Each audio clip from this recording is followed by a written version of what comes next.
Pessoal, hoje nós vamos entender por que os átomos, na maioria das vezes, têm que ser encontrado combinado a outro átomo na natureza. É o que nós chamamos de ligação química.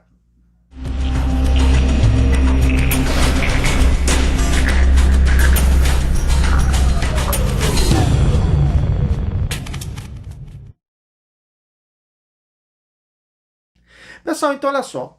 Quando nós falamos que um elemento químico ele é encontrado nativamente, olha, eu tenho uma substância nativa, por exemplo, o ouro, ou a prata, ou a platina, ou o cobre, mesmo quando a gente diz que ele é nativo, é uma substância pura, ainda assim os átomos que compõem essa substância estão combinados com outros átomos, nem que seja ele mesmo.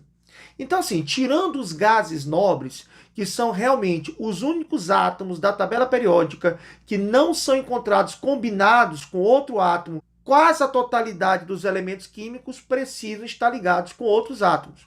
Por que isso ocorre? Bom, primeiro a gente tem que entender o que seria essa regra do octeto. O neônio, assim como os outros gases nobres, não se ligam com outros elementos e, portanto, são encontrados sozinhos na natureza, isolados. Essa característica se deve ao fato de, na camada de valência, na última camada desses elementos, apresentarem 8 elétrons, o que confere a esses elementos estabilidade. Átomos que não possuem 8 elétrons, como o carbono, que apresenta só 4 elétrons na camada de valência, para adquirir esse octeto, precisaria combinar-se com outros elementos. Essa regra, que diz que todo átomo, para se estabilizar, precisa ter 8 elétrons, é chamada de regra do octeto. Beleza, galera? Então deu para perceber que a regra do octeto diz o quê? Que um átomo, para se estabilizar, ele necessariamente precisaria ter, entre aspas, porque a gente vai ver que nem todo átomo vai assumir essa condição. É como se fosse um espelho, tá? É uma utopia. O átomo ele tenta seguir a condição de um gás nobre. Ter 8 elétrons na camada de valência, tirando o hidrogênio e tirando o hélio, que são os únicos átomos que vão se estabilizar com 2 elétrons apenas. Os demais átomos, pela lógica, deveriam ter 8 elétrons na última camada para se assemelhar a um gás nobre. Então a condição básica da teoria do octeto é a seguinte: ora, eu sou enxofre, eu estou no grupo 16, eu tenho 6 elétrons na minha camada de valência. Então eu precisaria adquirir 2 elétrons. E o átomo, ele vai fazer isso de várias maneiras. Ele pode ganhar esses 2 elétrons realmente, ou compartilhar com outro átomo para poder assumir esses 2 elétrons. Então, de certa forma, um átomo ele pode perder, ou ele pode ganhar, ou ele pode compartilhar, de modo que ele tenta ao máximo possível adquirir na camada de valência a configuração de um gás nobre, ou seja, ter 8 elétrons na camada de valência. Pessoal, bora entender uma coisa interessante. Vamos imaginar, por exemplo, o átomo de um metal como o sódio, né? O sódio que a gente vai ver daqui a pouco que existe uma relação do tamanho com o tipo de ligação. Mas vamos imaginar que o sódio, que tem 11 elétrons, ele vai ter uma camada K com 2 elétrons, uma camada L com 8 e ele passa a ter uma última camada com 1 elétron. Então, muitas das vezes o átomo prefere até perder um elétron, porque ele passaria a ter a camada anterior com 8. Então, por exemplo, 11, K2L8M1, né? Então, se eu tirar esse 1 elétron do sódio, eu passaria a ter a camada anterior, que é a camada L, com 8. Então, de certa forma, eu estaria assumindo a configuração de um gás nobre. Então, portanto, às vezes o átomo ele adquire estabilidade ou ganhando o elétron para completar esse octeto, ou perdendo o elétron da camada de valência, fazendo com que essa camada deixe de existir e passe a camada anterior ser a camada de valência com 8, ou às vezes compartilhando. Mas o que vai determinar se eu perco, se eu ganho ou se eu compartilho? Basicamente, pessoal, é o tamanho do átomo. Acredita-se que tudo que nós falamos de ligações químicas está relacionado com o tamanho do átomo. Se o átomo ele é muito grande, o elétron da camada de valência está tão distante do núcleo que é muito mais fácil eu perder esse elétron, né, eu transferir esse elétron para outro átomo, do que eu tentar ou ganhar ou ainda assim compartilhar elétrons. Então existe essa relação do tamanho com o tipo de ligação. Outra coisa importante que nós temos que frisar, pessoal, é que essa teoria do octeto ela é válida em geral para os elementos periféricos, ou seja, elementos de valência. elementos que estão em volta de um outro elemento.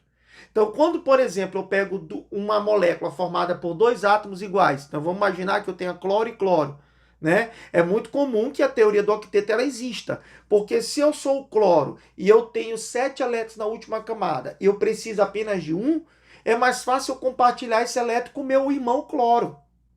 Mas, por exemplo, quando nós trabalhamos elementos centrais, e isso vai ser assunto para a aula de hibridação que a gente vai ter posterior, é que quando nós trabalhamos um elemento central, ele pode se estabilizar com mais, com menos ou com 8 elétrons. Então essa regra do octeto, vamos deixar claro as coisas aqui para que a gente possa entender a aula de hoje, a regra do octeto, ela não precisa ser obedecida por elementos que estão no centro de uma molécula, o chamado elemento central.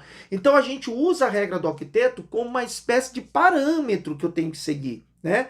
É uma idealização. O ideal seria que eu alcançasse a configuração de um gás nobre.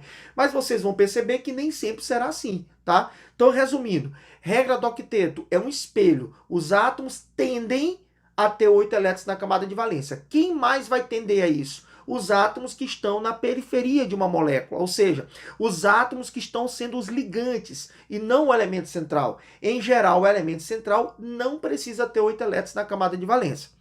Agora, pessoal, vamos falar um pouquinho sobre essa questão do tamanho dos átomos. Observa só. Então, pessoal, aqui nós temos uma animação para explicar basicamente a influência do tamanho no tipo de ligação e que a gente vai ver daqui a pouco por que acontece essa variação no tipo de ligação. Você percebe aqui que do lado esquerdo eu tenho o elemento potássio, o elemento cálcio. Nós sabemos que o raio atômico ele aumenta da direita para a esquerda, então esses elementos aqui passam a ser bem maiores do que os elementos que estão à direita. E a lógica é a seguinte, pessoal. Se eu pego um elemento muito grande com um elemento muito pequeno, então imagine que eu pego o cálcio e eu vá ligar com flúor ou com oxigênio. A tentativa de ele combinar, de ele fazer um compartilhamento de elétrons não vai ser eficiente. A gente vai ver que o par de elétron ele tende a se aproximar sempre do elemento mais eletronegativo. No caso, pensando em tamanho, eu quero fazer um compartilhamento de elétrons, porém esse raio é muito grande do cálcio e o flúor é um raio muito pequeno. O que vai acontecer? Vai acabar que na hora que eu tentar fazer o compartilhamento, o elétron, o par de elétron que vai tentar ser formado é rompido. E aí há a formação de íons, né? Que a gente vai ver isso daqui a pouco. Então, consequentemente, quando eu pego um átomo muito grande, geralmente um metal, e ligo com um átomo muito pequeno, geralmente um ametal, a ligação vai ser do tipo iônica. Já, por exemplo, quando eu pego um átomo pequeno e ligo com outro pequeno, a ligação já passa a ser o quê? Covalente, porque como os dois são muito pequenos, há uma tendência de compartilhamento. Pessoal, isso aqui é importante, porque quando a gente fala lá no ensino médio que ligação iônica é metal com ametal, nem sempre isso acontece. Vê que aqui, nesse desenho, acima do magnésio, tem uma lacuna vazia. Aqui seria o berílio. Se eu pegasse o berílio, que é um metal muito pequeno, e ligasse, por exemplo, com flúor, a ligação seria covalente e não iônica. Então, veja, se eu pegar o cálcio, aqui pegou o cálcio, vamos pegar agora aqui o flúor. Ó, que animação que está acontecendo. Ó, cálcio com flúor formou um composto iônico, certo? Se eu pegar agora o cálcio aqui, ligar também com outro elemento, vamos botar aqui o cálcio agora com oxigênio, também pequeno, ó, a ligação também vai ser iônica.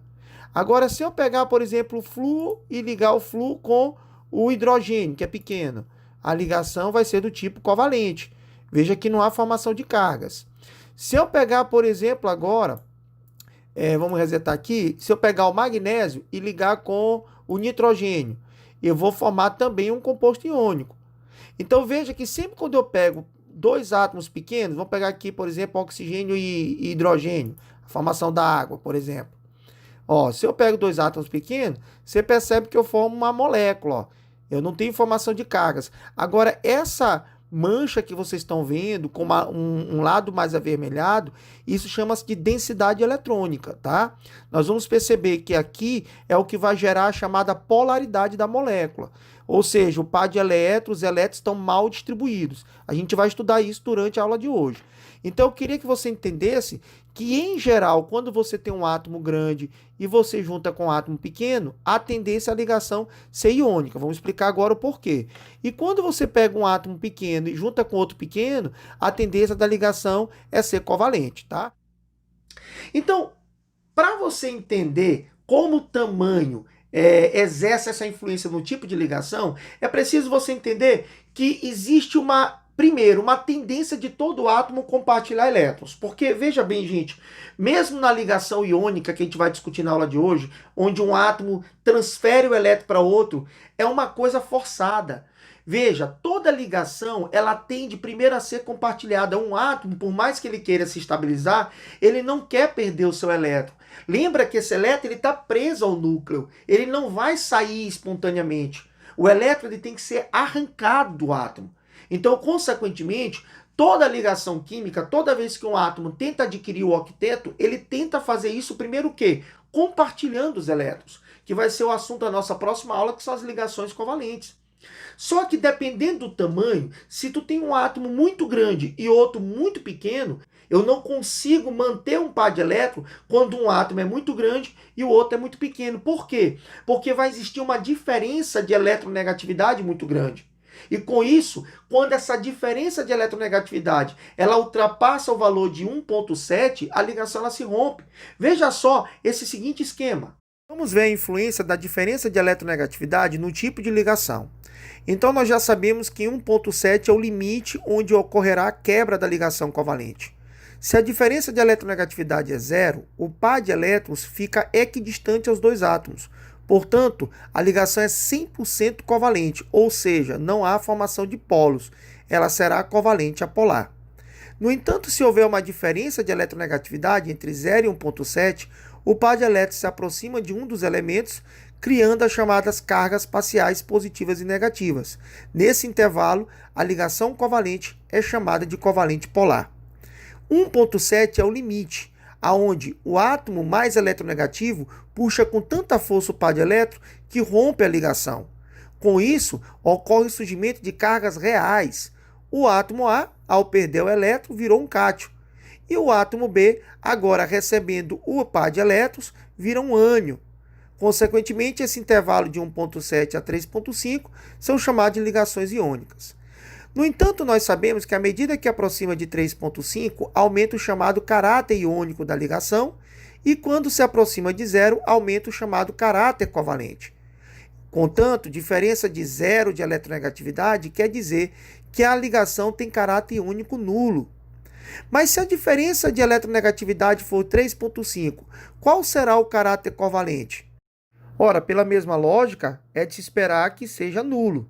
No entanto, não existe ligação iônica que não tentou primeiro ser ligação covalente. Logo, nunca pode haver ligação iônica com caráter covalente nulo. Então, vocês viram aí no esqueminha que entre 0 e 1,7 você consegue ter uma ligação ainda do tipo covalente. Há uma tendência de compartilhamento de elétrons. Entre 1,7 e 3,5, essa diferença de eletronegatividade provoca uma cisão da ligação, onde o elétron será transferido e haverá formação de íons. Para entender isso legal, vamos ver a seguinte animação para a gente entender como que essa diferença de eletronegatividade influencia na posição do par de elétrons. Veja só. Observar essa animação, onde aqui eu tenho essas três estruturas, né? Eu tenho o fluoreto de sódio, eu tenho aqui o gás flúor e eu tenho aqui o fluoreto de hidrogênio. Então perceba, por exemplo, quando eu pego o flúor, você tem dois átomos de flúor, cada um no grupo 17, antiga família 7A, e eles vão fazer essa ligação de modo que cada um dos flúors compartilha esse par de elétron.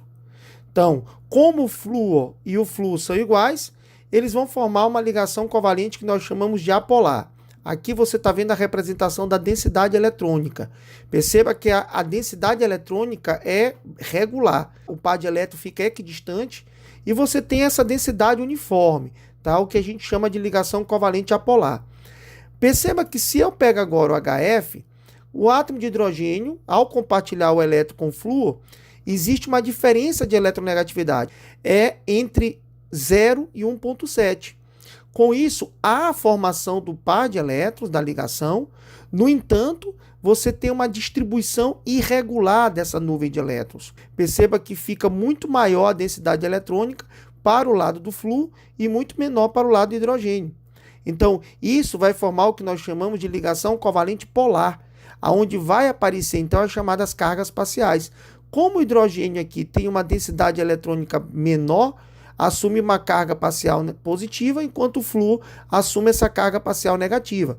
Então, carga parcial positiva para o hidrogênio, carga parcial negativa para o flúor, e a ligação vai ser chamada de ligação covalente polar, certo? Agora, quando a diferença de eletronegatividade é muito grande, e é o caso do fluoreto de sódio, a diferença é tão grande que o elétron não consegue ser compartilhado. Ele acaba sendo transferido para o átomo de flúor. Então, na medida que o flúor tenta compartilhar, ele arranca o elétron do sódio, fazendo com que surja no sódio uma carga real e não parcial. Então, o sódio ele vai formar uma carga positiva real, enquanto o flúor vai formar uma carga negativa real. Eu vou ter, então, a formação dos íons. Os compostos iônicos, então, na realidade, é um aglomerado de íons positivos e negativos, que vão formar o chamado retículo cristalino, tá? E não apresenta uma fórmula definida. A diferença de eletronegatividade, então, ela vai influenciar se a minha ligação ela é iônica, se a minha ligação é covalente, podendo ser uma covalente apolar ou uma covalente polar. Mas quando se fala em ligação iônica, isso aqui é interessante a gente frisar, que a ligação iônica ela é uma ligação de atração de cargas. Ora, pensa bem, se você tem uma esfera positiva e você coloca uma esfera negativa do lado, essa esfera negativa vai ser atraída para a positiva. Mas se você colocar uma negativa do outro lado, ela também vai ser atraída. Então imagina que quando, por exemplo, a gente pega o sal de cozinha, que é formado pelo íon sódio, Na+, e o íon cloreto, Cl-. Você acha realmente que a fórmula do sal de cozinha é aquela fórmula que nós estudamos com a tia, NaCl? Essa seria a forma real de representar o sal de cozinha? Será que o sal de cozinha é formado por pequenas moléculas de Na com Cl? Não, pessoal. Porque a tendência dos compostos iônicos é que a carga positiva ela comece a atrair várias cargas negativas, que atraem várias positivas, formando um aglomerado chamado de retículo cristalino. Para entender o que é o retículo cristalino e como vai ser feita a fórmula de um composto iônico, vamos ver a seguinte animação. Tanto os metais quanto os compostos iônicos formam os chamados arranjos cúbicos. Nessa figura nós temos um aglomerado de átomos formando o chamado arranjo cúbico simples. Para entender o que é o arranjo cúbico simples, vamos transformar isso num cubo perfeito. Juntando as partes do arranjo cúbico, veremos que em cada cubo existe apenas um átomo. Número de coordenação é o número de átomos ao redor de um átomo central dentro de um cubo. O número de coordenação é dito 6 quando temos 6 átomos ao redor de um átomo central. O número de coordenação pode ser 8 quando temos 8 átomos ao redor de um átomo central.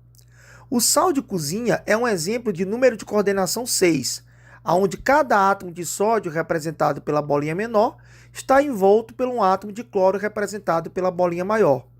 Portanto, queridos, NaCl não existe, já que na realidade o sal de cozinha é um conjunto de átomos positivos e negativos formando um cubo. O arranjo cúbico é chamado de corpo centrado, em geral quando tem coordenação 8, porque dentro do cubo existe um átomo, bem no centro desse cubo. Chamamos isso de arranjo cúbico de corpo centrado. Em geral, o arranjo cúbico de corpo centrado é formado por 2 átomos na unidade do cubo. Quando existe um átomo em cada centro na face de um cubo, nós chamamos esse arranjo cúbico de face centrada.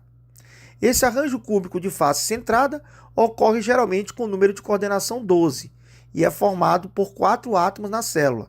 Existe também o arranjo hexagonal compacto, que será estudado posteriormente. Pessoal, então você percebe que no NaCl, cada íon Na+, está envolto por 6 átomos do íon cloreto. Então, nós chamamos isso de número de coordenação, como foi visto no vídeo. Então, a representação do NaCl, naquela parte que houve o corte dos átomos de cloro, você percebeu que existe uma proporção matemática das cargas. Então, Na+ neutraliza Cl-. Então, quando eu represento a fórmula NaCl, eu não estou representando em si a fórmula do composto, mas sim a íon fórmula, uma fórmula que representa apenas a neutralização de cargas. Porque, na realidade, o que você viu no vídeo é que cada íon de Na está envolto por 6 átomos de cloro. A coordenação, o número de coordenação de sal de cozinha era 6. E você viu que existe vários tipos de coordenação, tá? Agora, como, Marlos, é que eu vou, então, determinar as chamadas estruturas de Lewis para os compostos iônicos e a chamada íon fórmula? Assista só. Fórmula representa apenas a neutralização de cargas que existe no retículo. No caso do NaCl, um Na+ neutraliza um Cl-. Vamos dar como exemplo agora o alumínio e o oxigênio. Na distribuição eletrônica do alumínio, a camada de valência possui apenas 3 elétrons. Já quando fazemos a distribuição eletrônica do oxigênio, a sua camada de valência possui 6 elétrons. Vamos fazer uma representação de Lewis atribuindo pontos para os elétrons. Então, vamos colocar 3 pontos para os elétrons de valência do alumínio e vamos colocar 6 pontos para os elétrons de valência do oxigênio. Lembrando que quem tem 6 elétrons para 8 precisa ganhar 2. Vamos distribuir, então, 2 elétrons do alumínio para esse primeiro oxigênio. Então, note que o oxigênio se estabilizou, mas ainda tem um elétron sobrando no alumínio. Chamamos, então, outro oxigênio que precise também receber elétrons. No entanto, ele precisa ganhar 2 elétrons. E eu só tenho um alumínio, agora só um elétron do alumínio. Ao doar esse elétron, o alumínio já doou todos que tinha, mas o oxigênio falta um. Chamamos, então, outro alumínio para que possa completar esse um elétron que falta nesse oxigênio. E agora, com mais outro oxigênio, a gente consegue completar a transferência de elétrons, doando os 2 últimos elétrons remanescentes para o oxigênio. Como representar mais facilmente sem fazer todo esse jogo de cintura? Pessoal, nós sabemos que o alumínio tem 3 elétrons na camada de valência. É mais fácil, então, ele perder 3 elétrons do que ganhar 5. Escrevemos, então, 3+. Já o oxigênio, que tem 6 elétrons, é mais fácil ganhar 2 para ficar com 8 do que perder 6. Então, escrevemos 2-. O que nós faremos agora é transformar as cargas em índice. O 3+ do alumínio vai virar o índice do oxigênio. E o 2- do oxigênio vai virar o índice do alumínio. Isso será chamado de regra do X da Xuxa, onde então a fórmula ficou Al2O3. Vamos agora representar a estrutura de Lewis para o composto iônico. Vimos que o alumínio, ao perder os 3 elétrons, não tem mais os elétrons de valência. Então, nós representamos sem nenhuma bolinha. O ânion sempre vai ser representado dentro de um colchete. Então, os 3 oxigênios serão representados dentro do colchete, com suas bolinhas representando a valência. E fora do colchete, nós vamos colocar a carga que representa o oxigênio, que é o 2-. É assim que se faz uma distribuição de Lewis. Resumindo, como é que a gente faz então para calcular o íon fórmula? Sempre que eu tiver um cátion com uma carga X e um ânion com uma carga Y, sempre faremos o X da Xuxa. O X passa a ser o índice de B, enquanto o Y passa a ser o índice de A. Certo, pessoal? Vocês perceberam, então, que para fazer o íon fórmula, basta que eu atribua as cargas fazendo um X da Xuxa, para que eu possa saber qual é a quantidade de cada cátion que neutraliza a quantidade de cada ânion. Só lembrando, essa íon fórmula, ela não representa realmente quantos átomos eu tenho para cada um, e sim, na realidade, a quantidade de átomos que está neutralizando naquela unidade do meu arranjo cúbico. Primeira característica, todo composto iônico tem um alto ponto de fusão e um alto ponto de ebulição. Por quê? Porque são muitas cargas que se atraem. Ou seja, você pode botar açúcar no fogo e você nota que o açúcar derrete facilmente. Mas se você colocar sal no fogo, você não vai conseguir perceber o derretimento do sal. Você percebe que o sal, ele consegue ficar numa panela sem derreter. Por quê? Porque o ponto de fusão do sal de cozinha é em torno de 880 graus Celsius. Então, quer dizer, a maioria dos compostos iônicos estão nas condições ambientais na fase sólida. Outra característica importante, que apesar de ter cargas Na+ e Cl-, Não há condutividade elétrica quando esse sal ele está seco, ou seja, quando ele está puro e seco. Por quê? Porque não há mobilidade dos íons. O íon Na+ não se separa do íon Cl-, tá? Agora, quando você faz um processo de dissolução, você consegue dissolver ele em água, ou quando você derrete o composto iônico, esses íons ganham liberdade de movimento, e aí passa a haver condutividade elétrica. Então perceba, todo composto iônico só passa a ter condutividade elétrica ou quando está derretido ou quando está em solução aquosa. Então são essas duas únicas maneiras que você pode ter a condutividade elétrica nos compostos iônicos, certo? Então, alto ponto de fusão e ebulição, condutividade elétrica apenas derretido ou na fase aquosa, e na fase sólida não há condutividade elétrica. Essas são as características básicas para todo composto iônico. E lembrando, todo composto iônico está na sua forma de retículo cristalino, ou seja, o seu arranjo é organizado, que pode ser num dos arranjos que nós vimos, corpo centrado, face centrada ou hexagonal compacto. Bom, com isso a gente vai agora fazer algumas questões para poder entender essa parte de ligações iônicas que se refere à chamada ionfórmula. Vamos lá. Bom, pessoal, vamos aqui agora responder as questões do material. Só lembrando que o nosso material você pode baixar, tem um link aqui na descrição do vídeo, tá? Lembrando também que a gente tem ainda livro promocional para você adquirir o nosso livro completo, Química Traduzida, e o valor bem barato, tá? Você consegue adquirir tranquilo. Também tem um link na descrição para que você possa adquirir nosso livro. E se você quiser fazer o curso completo, fica a dica aí. A gente já está terminando de concluir as aulas para colocar no nosso canal, mas a gente vai ter essa vertente para o curso pago para assinantes, onde você também vai ter mais 36 aulas exclusivas para assistir por um preço muito barato. Então fica ligado no nosso canal para saber sempre as dicas que a gente vai estar fornecendo para vocês. Então galera, vamos lá. A primeira questão do nosso material diz o seguinte: átomos do elemento A, Z igual a 12, combinaram-se com átomos do elemento B, Z igual a 15. Ele quer saber a fórmula. Bom, primeiramente a gente tem que fazer a distribuição eletrônica, né, pessoal? Eu acredito que quem já está aqui nesse vídeo já deve ter passado pela aula de distribuição eletrônica. Então vamos lá. Eu vou pegar o átomo A aqui e vou distribuir os 12 elétrons dele. 1s2, 2s2, 2p6. Aqui já deu 10. 3s2. Então eu só preciso saber quantos elétrons eu tenho na camada de valência, que no caso é a última camada, que eu tenho 2 elétrons. Vamos agora para o elemento B, de número atômico 15, fazendo a distribuição de 15. 1s2, 2s2, 2p6, deu 10. 3s2, 12. Para 15 faltam 3. Então perceba que a camada de valência agora tem 5 elétrons. Então, pessoal, se o átomo A tem 2 elétrons na camada de valência, é mais fácil para esse átomo perder esses 2 elétrons, porque ele passa a ter essa camada anterior com 8, do que ele tentar adquirir 6. Então, ele é um átomo que perde elétrons, ele é um metal. Então, a gente escreve aqui, ó, a carga dele 2+, para admitir que ele vai perder esses 2 elétrons. Já o átomo B, você percebe que ele tem 5 elétrons na camada de valência, ou seja, é mais fácil para ele tentar adquirir 3 e ficar com 8 do que ele tentar perder os 5. Então, nós dizemos que o átomo B vai ganhar 3. E aí nós vamos fazer o X da Xuxa.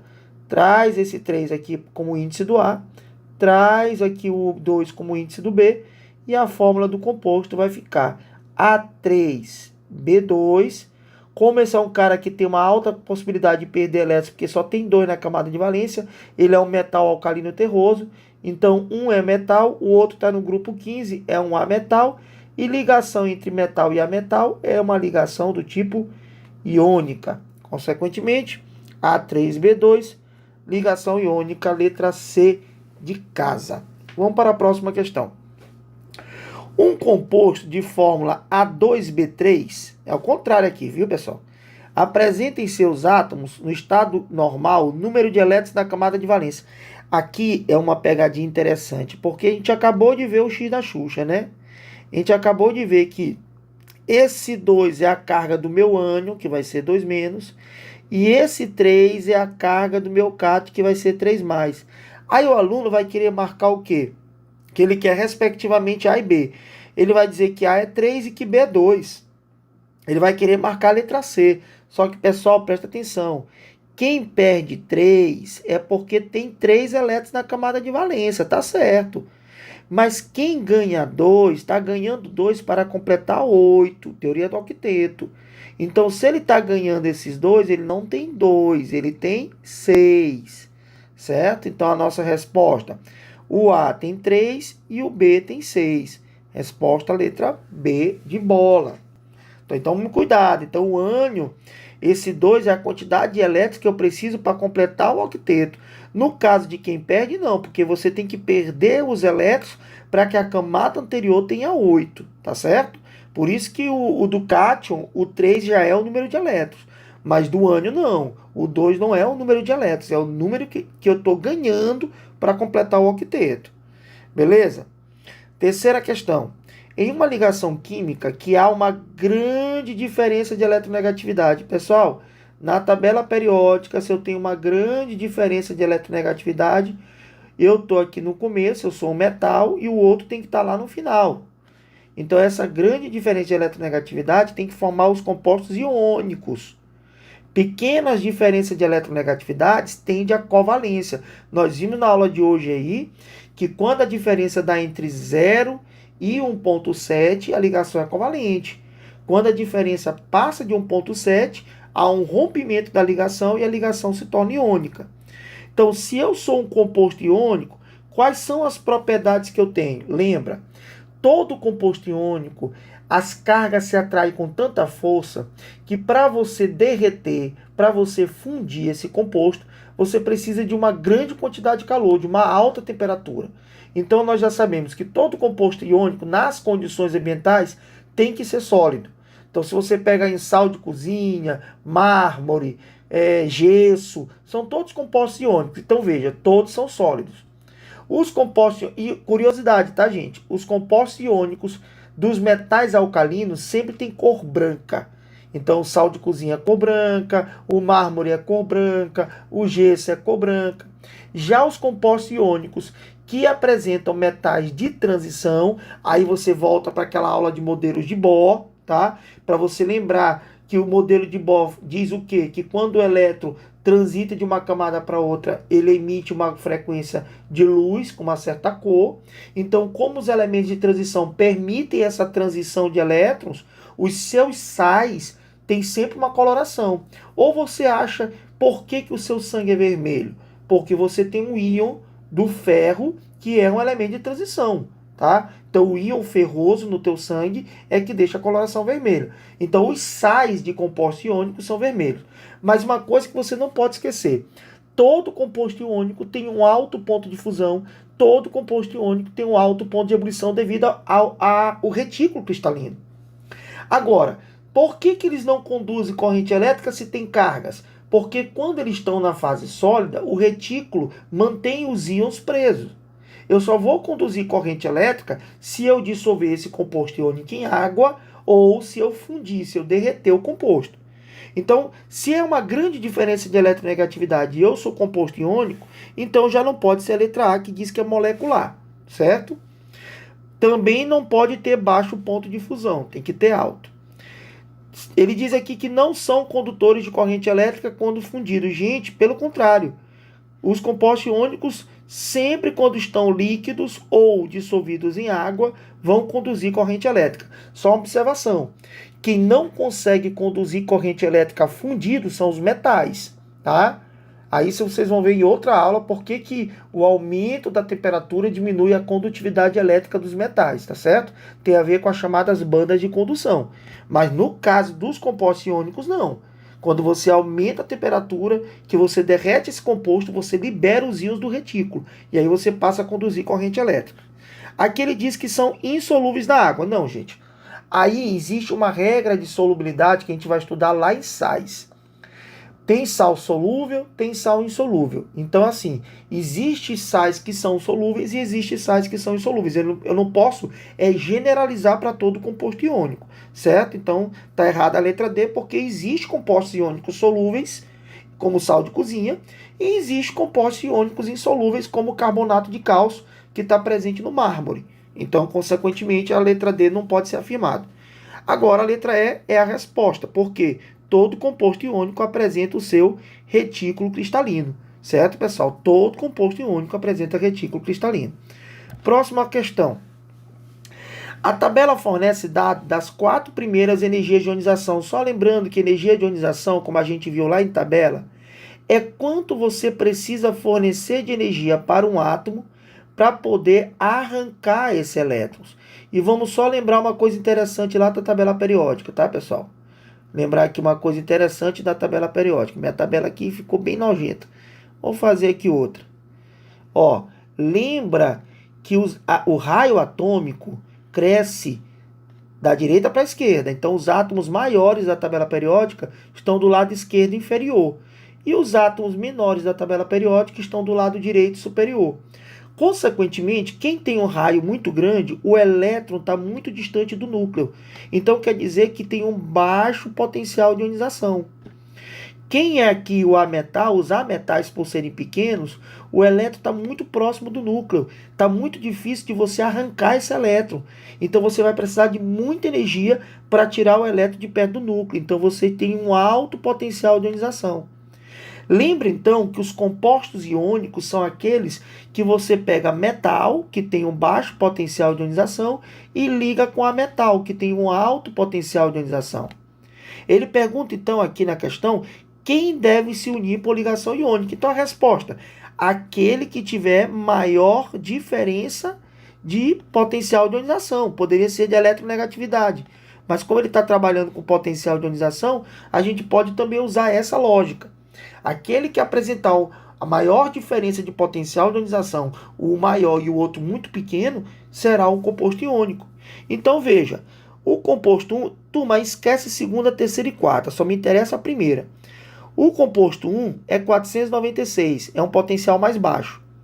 Se eu fizer com o composto 2, a diferença vai ser pequena, então não pode ser de 1 com 2. Pode ser de 1 com 4, porque a diferença dá bem grande, ó. Como pode ser de 3 com 4, porque também dá uma diferença grande. Então, a minha resposta seria uma alternativa que tivesse 1 com 4 ou 3 com 4.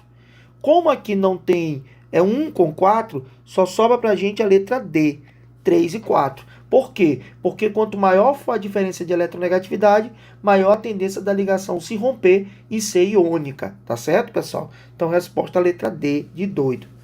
Bom, a questão 5 é muito parecida com aquela questão anterior que a gente fez. Tem que fazer a distribuição eletrônica. Então, bora distribuir aqui 56. 1s2, 2s2, 2p6, 3s2, 3p6, 4s2, 3d10, 4p6, 5s2. Ó, pessoal, aqui já está dando 36, 38. Então, 3d10, 4p6, 5s2, 4d10, 5p6... Então, 36, 38, 48, 54. Quem vem depois de 5p6? 54 para 56 é 6s2. Só para ver se não está errado. 1s2, 2s2, 2p6, 3s2, 3p6, 4s2, 3d10, 4p6, 5s2, 4d10, 5p6, 6s2. Ó. Então, de novo, aqui está dando 30, 38, 48, 54 para 56, 2. Então, a camada de valência desse cara só tem 2 elétrons. Tá? Agora vamos para B34. 1s2, 2s2, 2p6, 3s2, 3p6, 4s2, 3d10 deu 30. Depois de 3d10 é 4p6, mas eu quero que dê 4p4. Tome cuidado aqui na hora de olhar a camada de valência, tá? A camada de valência é a última, que no caso aqui é o número 4, ó. Todo o número 4, ó. Então aqui eu tenho 2 mais 4, 6 elétrons de valência. Então, o átomo A tem 2 elétrons e o átomo B tem 6 elétrons. Quem tem 2 vai perder 2 e quem tem 6 vai ganhar 2 para ficar com 8. Concorda? Quando eu fizer o x da Xuxa, pessoal, vai dar assim, A2B2. Só que quando esses números forem divisíveis, e nesse caso é 2 e 2, você vai fazer o maior divisor comum deles, que no caso é 2, vai dividir tudo por 2, e a fórmula vai dar apenas AB, certo, pessoal? Então ele é um composto iônico, porque quem perde 2 elétrons é um metal, quem ganha 2 é um ametal, e a fórmula dele é AB. Resposta letra C de casa. Pessoal, então por hoje é isso aí. A próxima aula da gente nós vamos falar de estrutura de Lewis, tá? Entender como é que se faz as ligações covalentes. Essa sequência de aulas que vem para frente agora é muito importante para quem vai fazer um bom Enem. É entender o que é estrutura de Lewis, entender o que é geometria molecular, hibridação, carga formal. Então não perca aí o nosso próximo capítulo e eu te digo, compra nosso livro, porque o nosso livro está muito bom, tem todos esses macetes aí para você aprofundar seus estudos, tá certo? O livro está disponível no link, você pode adquirir hoje mesmo. Um abraço a todos aí, galera. Fica com Deus.